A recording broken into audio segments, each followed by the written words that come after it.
اللہ کی راہوں میں جہاد کے لیے نکلنا، تلواروں کو اپنے کندھوں پہ رکھنا، تلواروں کے سائے میں جب جان کے لالے پڑے ہوں اللہ کو یاد کرنا، یہ امت کا ایک عظیم ترین ایسا سبق ہے کہ امام کائنات علیہ السلام کی تعلیم سے تو یہ پتہ چلتا ہے کہ تلواروں کے سائے جو ہیں ان کے نیچے جنت ہوتی ہے۔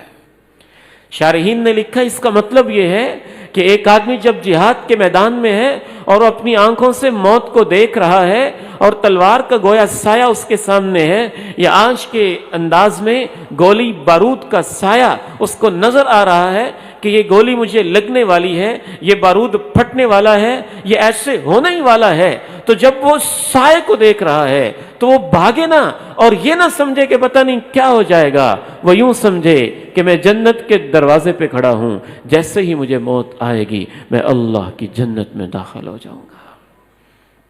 مجاہدین کے لیے، صرف مجاہدین کے لیے جنت کے 100 درجے ہیں۔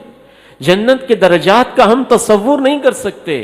کہ وہ 8 جو مین انٹریز ہیں، پھر ان کے اندر درجات ہیں، ہر بندے کے اپنے اپنے درجات ہیں، اور جو مجاہدین کی جنتیں ہیں ان کے بارے میں رسول اللہ صلی اللہ علیہ وسلم ارشاد فرماتے ہیں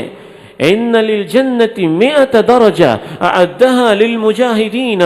اللہ نے جنت کے 100 درجے ایسے بنائے ہوئے ہیں جو اللہ نے صرف مجاہدین کے لیے رکھے ہوئے ہیں، اور ان مجاہدین کے لیے جو اللہ نے جنت بنائی ہوئی ہے ان میں سے ایک درجے اور دوسرے درجے کے درمیان اتنا ہی فاصلہ ہے جتنا زمین اور آسمان کے درمیان فاصلہ ہوتا ہے۔